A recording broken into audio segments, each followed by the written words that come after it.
गुरु साक्षात् परब्रह्म तस्मै श्री गुरवे नमः।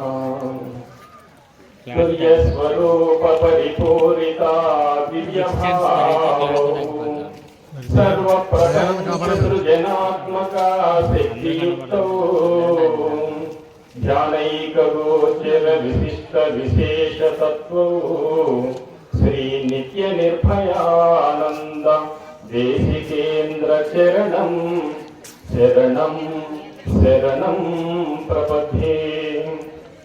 మద్గురుదేవులైనటువంటి శ్రీ శ్రీ శ్రీ నిత్య నిర్భయానంద స్వాముల వారి పాదపద్మములకు నమస్కరిస్తూ, అలాగే డాక్టర్ దయానంద స్వాముల వారికి, అలాగే నాగుల వెంకటేశ్వరయ్య గారికి, ఇతర ఆశీనులై ఉన్నటువంటి దేశానామధారులైనటువంటి పెద్దలందరికీ కూడా నా హృదయపూర్వక ద్వాదశి నమస్కారములు తెలియజేసుకుంటూ, అలాగే ఈ యొక్క సభలో ఉన్నటువంటి గురు భక్త జనులందరికీ కూడా నా ద్వాదశి నమస్కారములు తెలియజేసుకుంటున్నాను. ఇక విషయంలోకి వెళ్తే, మనం మానవ జన్మకు వచ్చాం. మానవ జన్మ అనబడేటటువంటిది ఇతర జీవులన్నిటిలో గొప్పదైనటువంటి జ్ఞానాన్ని కలిగినటువంటి నిత్య అనిత్య వివేక జ్ఞానం కలిగినటువంటి జన్మకు వచ్చాం. మనం పుట్టాం, ఇంకొక పని మాత్రమే ఉంది. అదేమిటయ్యా అంటే మరణించడం. ఒక పని అయింది, రెండో పని అయ్యే లోపల తెలుసుకోవలసినటువంటి సత్యం ఏమిటి, తెలుసుకోవలసింది యథార్థమైనటువంటి సత్యం ఏమిటి? ఈ మానవ జన్మకు వచ్చి మరి పిల్లలు కనడం, సంపాదించుకోవడం, చనిపోవడమేనా అని అంటే, ఈ జన్మించిన తరువాత మానవ జన్మకు వచ్చి మనం సంపాదించినవన్నీ కూడా కేవలం దేహ సంబంధమైనవి మాత్రమే. ఇవి ఆత్మ సంబంధమైనటువంటివి కాదు. నీవు ధన కనక వస్తు వాహనాలు ఏవి సంపాదించినా కూడా అవన్నీ కూడా దేహ సంబంధమైనటువంటివి. దేహం యొక్క సుఖం కోసమే, దేహ సంబంధీకులైనటువంటి పుత్రమిత్ర కళత్రాదుల సౌకర్యార్థమే కానీ యథార్థమైనటువంటి ఆత్మజ్ఞానము, ఆత్మాతీతమైనటువంటి పరిపూర్ణ జ్ఞానము అనబడేటటువంటివి మాత్రమే నిన్ను రక్షించేటటువంటివి. ఈ జన్మపై పునర్జన్మ లేనట్టి శాశ్వతమైనటువంటి సత్యమైనటువంటి నిత్యమైనటువంటి సుఖాన్ని అందించగలిగేటటువంటి ధర్మం ఏదైనా ఉన్నది అంటే అది శ్రీ శ్రీ శ్రీ శివరామ దీక్షిత సిద్ధాంతం మాత్రమే.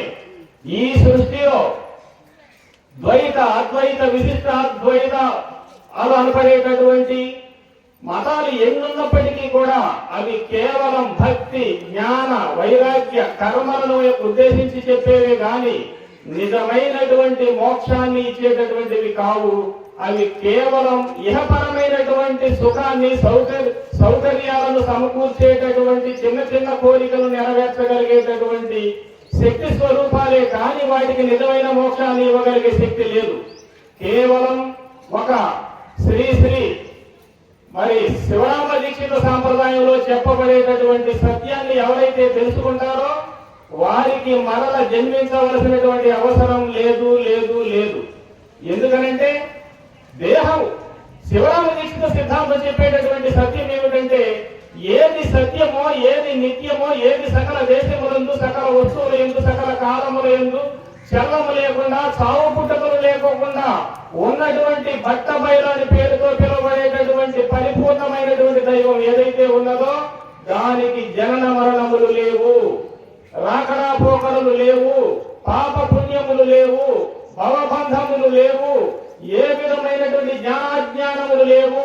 దానికి జీవేశ్వరం అనేటటువంటి బంధము కానీ, జీవ బ్రహ్మైక్యానుసంధానముతో కూడినటువంటి ఆ గుర్తెరిగే శరీరం ఏదైతే ఉన్నదో ఆ మూలం లేని గుర్తెరిగే శరీరం అది కలవలే చూసినదే కానీ యథార్థముగా పరిపూర్ణమందు ఈ యొక్క ఎరుకకు స్థానము గాని మూలము గాని లేవు అని చెప్పి శ్రీ శ్రీ శివరామ దీక్షితుల వారు కలదోచిన శరీరాలు ఎలాగో అలాగే ఈ మూలము లేని గుర్తెరిగే శరీరము ఏమీ లేదు అని చెప్పి ఈ యొక్క నేను అనబడేటటువంటి ఎరుకను సంపూర్ణముగా తీసివేసి యథార్థమైనటువంటి సాగు పుట్టుకలు లేనటువంటి ఆ యొక్క నిజ దైవాన్ని నిరూపించి చెప్పినటువంటివి బృహద్వాసిష్టం.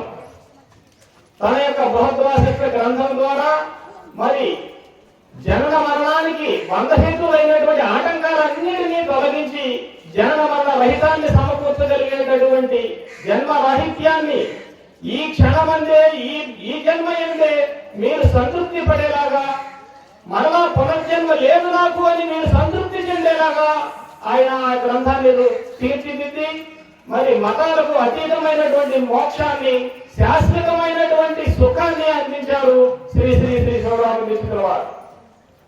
ఇక ఆయా ఆ నిజమైనటువంటి ఆ సత్యాన్ని తెలియజేసేటటువంటి మార్గంలో ఈ ఉత్తపట్ట వైరం నీవిప్పుడు ఉండ చూచి నిజముగా ఎరుకను నీవని నేనని ఈ జగమని భావింపము పిదపతిని బాయుము అనిశమను శ్రీవని దేశ రాజీవ సంభవ భవ దేవేంద్రాదులను ఇంకా సేవించు తలపేలా అంటారు కృష్ణ ప్రభు.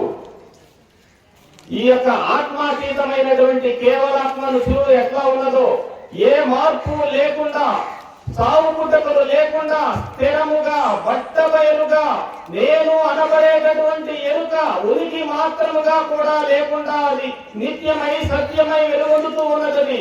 ఈ యొక్క కృత ప్రేత ద్వాపర కలియుగాలు ఉన్నా లేకున్నా, ఈ కాలం అనేటటువంటి రాత్రి పగలు ఉన్నా లేకున్నా, ఈ జనన మరణాలు అనబడేటటువంటివి ఉన్నా లేకున్నా, ఈ పంచభూతాలు అనబడేటటువంటివి లేకున్నా, ఈ యొక్క దేవతలు ముక్కోటి దేవతలు ఉన్నా లేకున్నా ఎప్పటికీ స్థిరముగా ఉండేటటువంటి దైవాన్ని ప్రకటించినటువంటి మహానుభావుడు శ్రీ శ్రీ శివరామకృష్ణ వారు.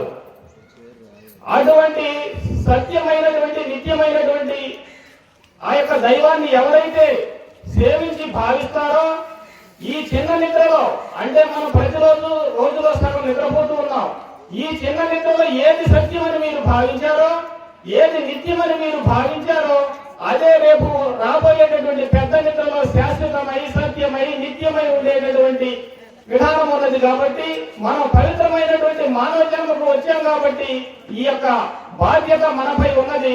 ఎవరికి వారే నిజ మోక్షాన్ని పొందాలి. యథార్థంగా ఈ సృష్టిలో ఉన్నటువంటి ఏ వస్తువులను రక్షించేది కాదు.